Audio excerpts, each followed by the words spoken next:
Voilà. Alors, vous êtes devant la copie d'une presse qu'a inventé un monsieur très célèbre il y a fort longtemps. Ce monsieur s'appelait... Voilà. On le situe dans le temps, à peu près à quelle époque? Quand il a commencé à imprimer, on dit 1450, milieu du 15e.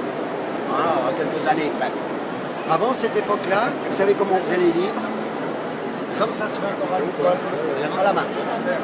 Et puis pour faire une page, comme on a là, on comptait une journée. Venez seulement, on comptait une journée. Et puis si à la fin de la journée on était fatigué, quand on mettait une erreur, on recommençait. J'ai une bidon jaune, il n'y avait pas la gomme, il n'y avait pas le Tipex, et il n'y avait surtout pas la touche limite. Il recommençait. Sur le parchemin, on arrivait quelquefois à gratter. Vous allez me dire que qui c'est qui faisait ces livres? À cette époque-là, c'était les moines. Les copistes, on ne les payait pas. Ce qui coûtait très cher, c'était le papier. Parce que le papier n'était pas fait à base de bois, de cellulose, comme on le fait maintenant, mais à base de tissu, de chanvre, de lin, de coton. Et puis on malaxait tout ça, on faisait de la pâte, on pressait, et puis on faisait du papier. Et autrement, on avait ce qu'on appelle le parchemin, qui sont des peaux d'animaux, de moutons, de chèvres, le velin, c'est des peaux de veau. Et ça coûtait très cher. Le Gutenberg, lui, on apprenait à l'école qu'il avait inventé l'imprimerie. Hein, c'était pas un peu ça qu'on lui disait. Hein? Alors, et en réalité, c'était pas vrai.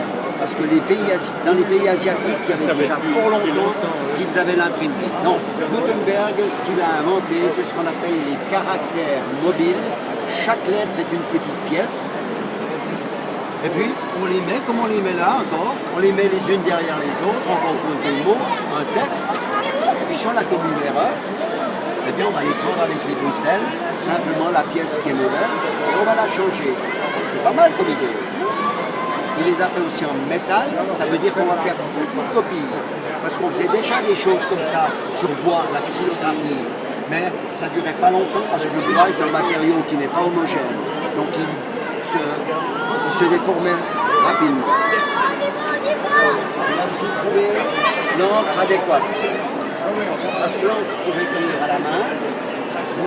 On en a eu, nous, c'était de l'encre très liquide, hein, très fluide. Là, il faut de l'encre visqueuse, pâteuse, qui reste seulement sur le sommet des caractères. Vous dites 1450, il a trouvé tout ça, c'était pas mal, hein. Aussi la forme de cette presse. Gutenberg, il a imprimé à Mainz, sur les bords du Rhin. Sur les bords du Rhin, il y avait déjà à cette époque-là de la vigne. Ah oui, ça fait penser à un pressoir. Il y a des questions ou bien on peut faire un test? C'est là.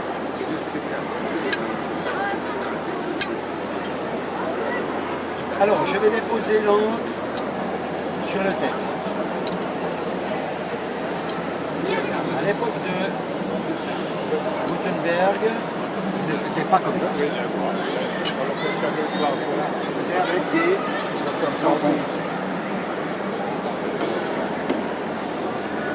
C'est une opération tellement délicate parce que si on appuie trop, on va remplir les caractères, puis si on n'appuie pas assez, ça va pas marcher.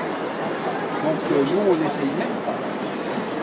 Le rouleau, il faut attendre, attention, les doigts, ça marque, hein. Le rouleau, il faut attendre 2 siècles, encore plus tard.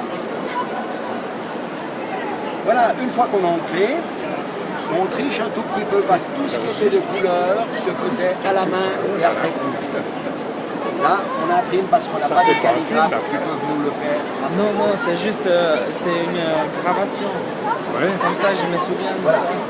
Et une fois que j'ai mis, Oui. je le mets, Ça repasse comme ça. Oui. je vais serrer, ça va faire du bruit.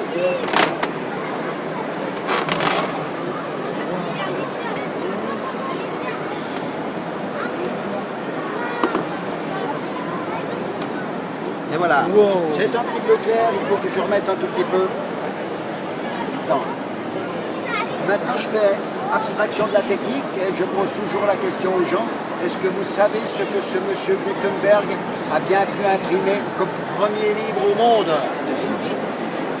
La Bible. C'est bien? Ah bon? Ah oui. Est-ce que vous savez que c'est encore aujourd'hui le livre le plus lu, imprimé et diffusé dans le monde entier? c'est le best-seller de tous les livres. Hein? Alors, c'est un livre qui est encore imprimé dans plus de ça augmente chaque année, dans plus de 2500 langues et dialectes, parce qu'il n'y a pas autant de langues. Donc, nous, on imprime des versets bibliques pour on dit aux gens, ben, lisez la Bible. Ça vous ferait plaisir d'avoir une copie de cela? On vous la donne et vous avez vu avec, on vous donne toute l'explication de ce qu'est l'imprimerie et la Bible.